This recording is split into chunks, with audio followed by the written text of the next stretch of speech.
आज चर्चा करते हैं बीए पार्ट द्वितीय के प्रथम प्रश्न पत्र के अंतर्गत सामाजिक तथ्यों के प्राथमिक और द्वैतिक स्रोत।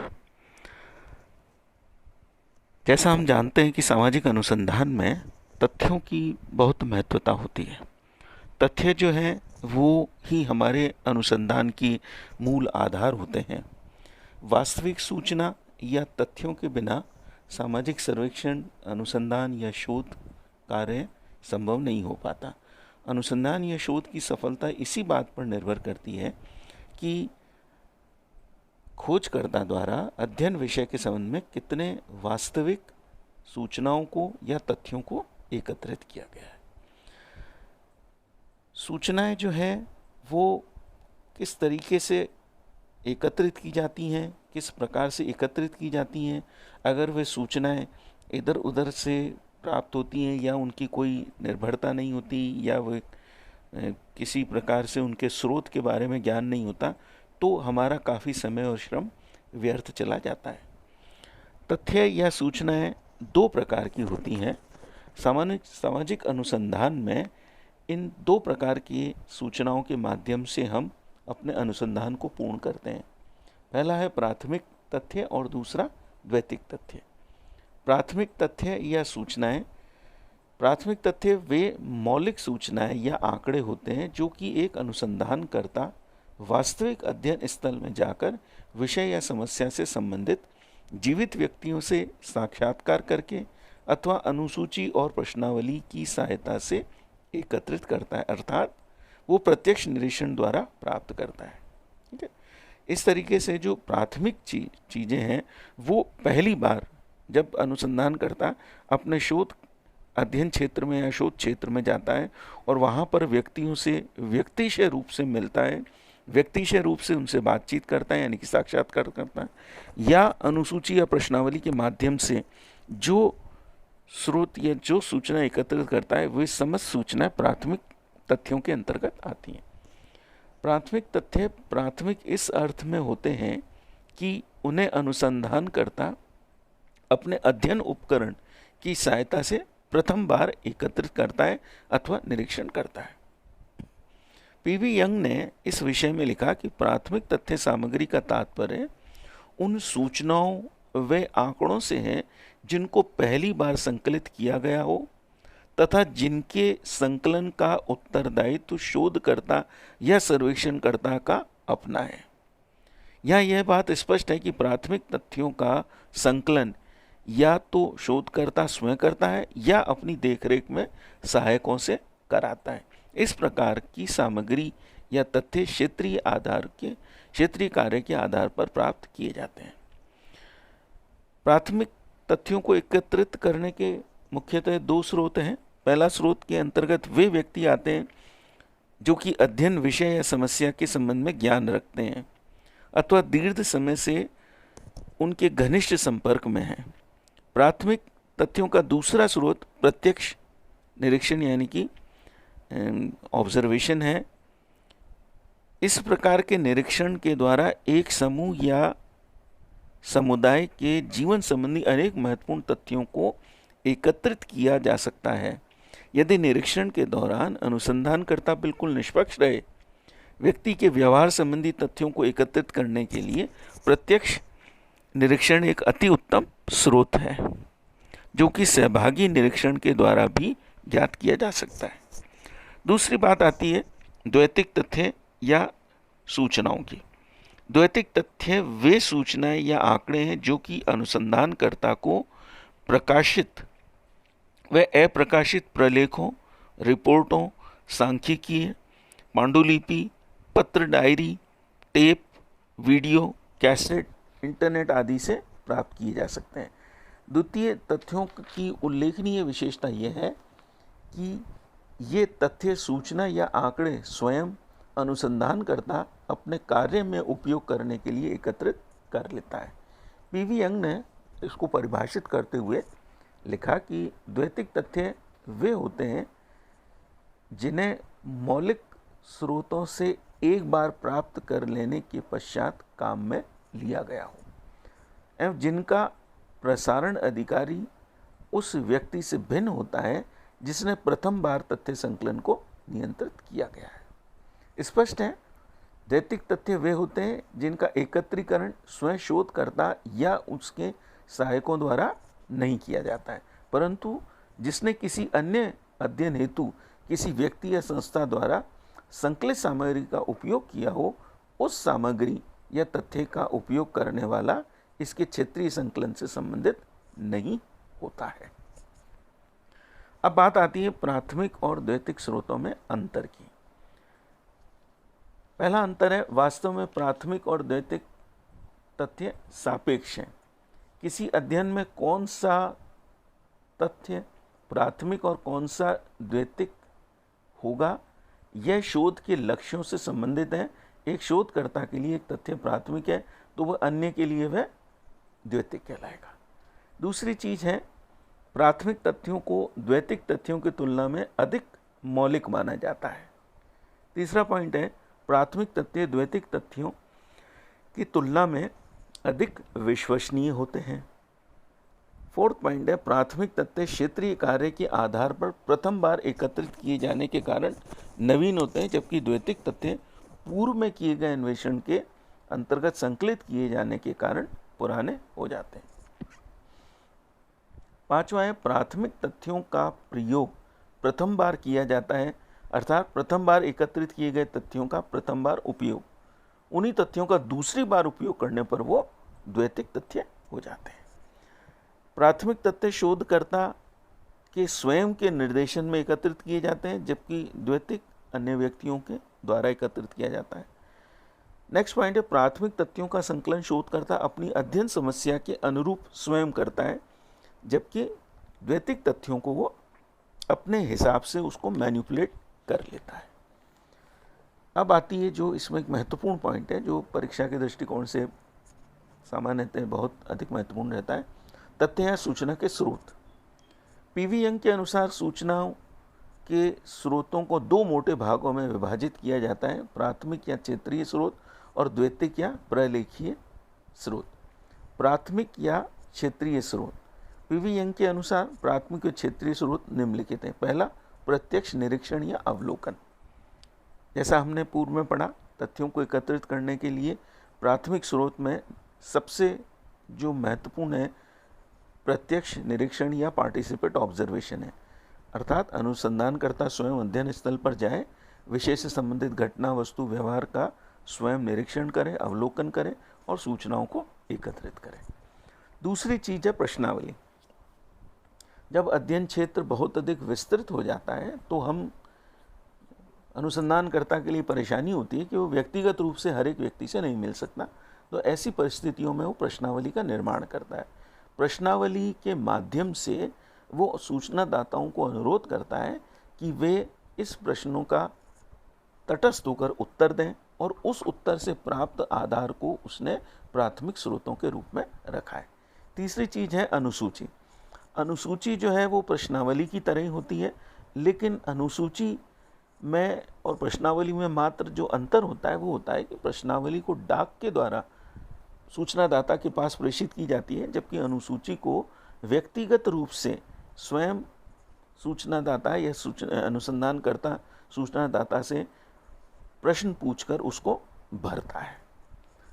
फोर्थ पॉइंट इसमें आता है, स्रोत जो आते हैं वो इंटरव्यू मेथड है, साक्षात्कार है। जैसा आप सब जानते हैं, अनुसंधानकर्ता जब अपने अनुसंधान में जाता है और जब कभी सूचनादाता से मिलता है तो वह उस व्यक्ति से इंटरव्यू लेता है, बातचीत करता है, उस बातचीत को वो रिकॉर्ड कर सकता है और वो सारे तथ्य जो उसके अध्ययन सामग्री से संबंधित हैं उनको वो एकत्रित करके अपने अध्ययन का आधार बनाता है।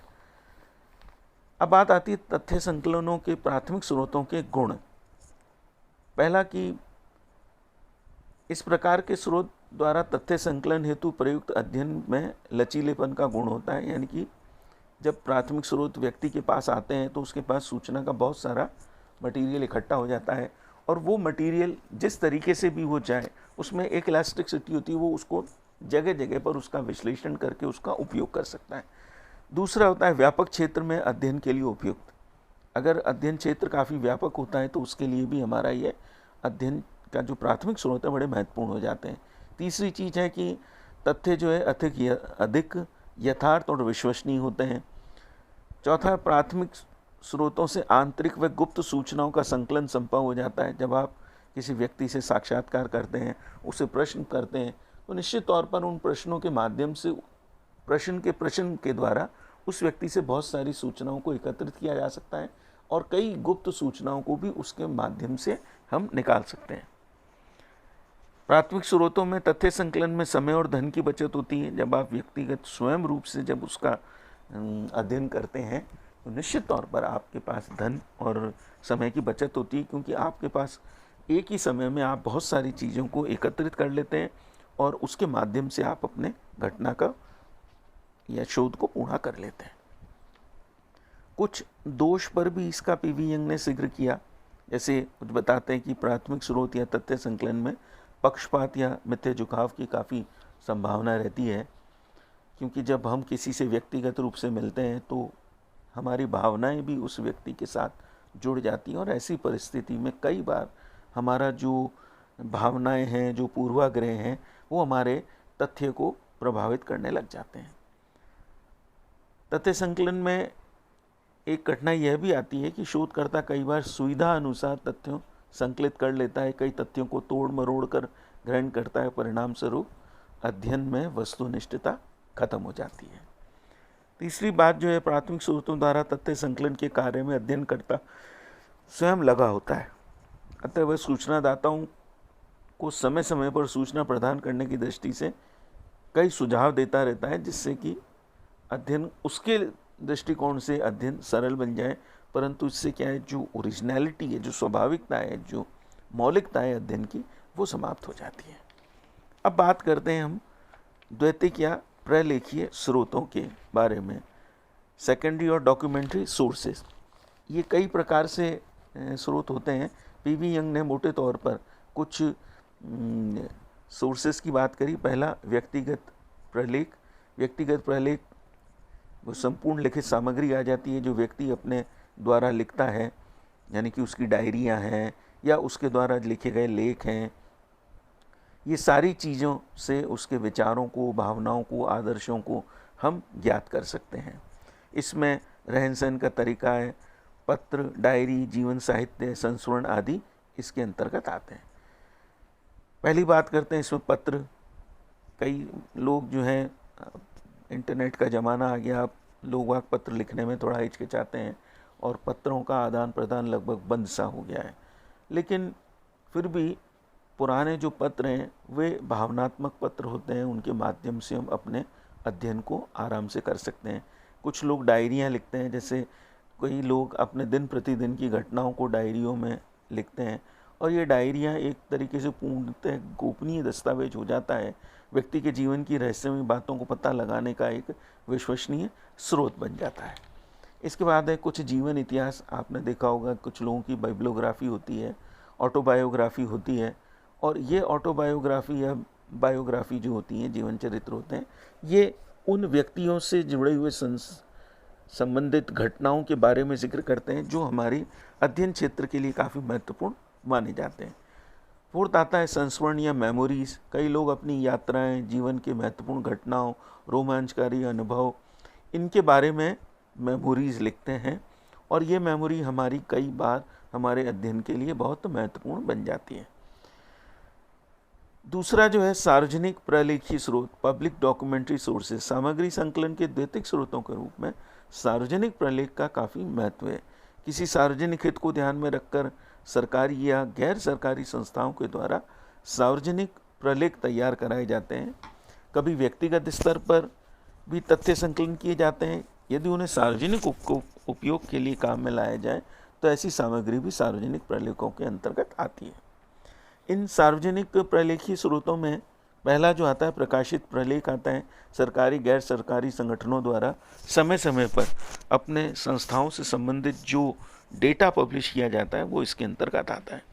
दूसरे आते हैं शोध संस्थानों के प्रतिवेदन। कुछ राष्ट्रीय, अंतर्राष्ट्रीय स्तर के जो शोध संस्थान हैं, जैसे Tata Institute of Social Science है, Tribal Institute of Social Science है, राष्ट्रीय शैक्षणिक शोध एवं प्रशिक्षण संस्थान, समाज विज्ञान शोध प्रतिष्ठान, राष्ट्रीय व्यवहारिक आर्थिक शोध परिषद, ये लोग अपने प्रतिवेदन निकालते हैं जो एक महत्वपूर्ण सामग्री जो है वो अध्ययन क्षेत्र के लिए उपलब्ध करती हैं। दूसरे आते हैं समितियां या आयोगों के प्रतिवेदन, जनसंख्या आयोग का प्रतिवेदन, शिक्षा आयोग का प्रतिवेदन, अपराध संबंधी आंकड़ों का प्रतिवेदन। ये सारे प्रतिवेदन जो हैं, जो जांच आयोग होते हैं, इनके प्रतिवेदन भी हमारे तथ्यों के द्वितीयक स्रोतों के आधार बनते हैं। उसके बाद आता है भारत में जनगणना प्रतिवेदन। ये बड़ा महत्वपूर्ण जनगणना प्रतिवेदन होता है। ये दस्तावेज दिनों दिन महत्वपूर्ण होता जा रहा है, क्योंकि भारत में जो जनसंख्या का जो आंकड़ा है उसके साथ कई चीज़ों को एकत्रित, कई ऐसे छोटे छोटे तथ्यों को एकत्रित किया, सम्मिलित किया गया है, जिससे हमें एक वृहद स्तर पर इनकी जानकारियाँ प्राप्त हो जाती हैं। इसके अलावा व्यावसायिक संस्थाओं व परिषदों का प्रकाशन, अंतर्राष्ट्रीय संगठनों का प्रकाशन, पत्र पत्रिकाएं, ये सब हमारे प्रकाशीय लेख होते हैं। अब कुछ अप्रकाशीय प्रलेख होते हैं। सरकार व गैर सरकारी संगठनों द्वारा एकत्रित कुछ सामग्री उनके गोपनीयता को बनाए रखने हेतु प्रकाशित नहीं कराई जाती, जबकि कुछ सामग्री आर्थिक या अन्य कारणों से प्रकाशित नहीं हो पाती। जैसे प्रतिरक्षा मंत्रालय से संबंधित महत्वपूर्ण दस्तावेजों को गोपनीयता बनाए रखने के उद्देश्य से उनका प्रकाशन नहीं किया जाता। पुलिस विभाग है, न्याय विभाग है, सरकारी कार्यालयों का रिकॉर्ड है, इन सब दस्तावेजों को सुरक्षित रखा जाता है और इन्हें प्रकाशित नहीं किया जाता। अब वर्तमान में आरटीआई के तहत कुछ सरकारी संस्थाओं के इन प्रलेखों को प्रकाशित किया जाना या उनको प्राप्त किए जाने की सुविधा उपलब्ध है। तो वर्तमान में कुछ संस्थाओं से, प्रतिरक्षा मंत्रालय या पुलिस विभाग या न्याय विभाग के अतिरिक्त अन्य जो सरकारी कार्यालयों से आरटीआई के माध्यम से हम इन प्रलेखों को प्राप्त करने का प्रयास कर सकते हैं। कुछ होते हैं अभिलेख। यह संपूर्ण सामग्री अभिलेख विभिन्न समितियों, संगठनों, आयोगों के प्रतिवेदन व समय समय पर आयोजित होने वाली बैठकों के मीटिंग्स की कार्यप्रणालियाँ होती हैं, जो सामग्री गोपनीय होती है और परंतु काफ़ी विश्वसनीय होती है। कुछ पांडुलिपियाँ होती हैं, जैसे कुछ महापुरुष, समाज सुधारक, नेता या विभिन्न क्षेत्रों में ख्याति प्राप्त व्यक्ति विभिन्न विषयों का गहन अध्ययन और तथ्य संकलन कर पांडुलिपियाँ तैयार करते हैं, वे भी हमारे एक आधार बनते हैं। इसके अतिरिक्त एक बड़ा महत्वपूर्ण द्वितीयक स्रोत होता है लोकगीतों का, लोक संस्कृति का, शिलालेख का, लोक गाथाओं का। ये द्वितीयक तथ्य संकलन के महत्वपूर्ण स्रोत हैं। मानव शास्त्रियों के द्वारा अनेक अध्ययनों में इनका काफ़ी उपयोग किया गया है।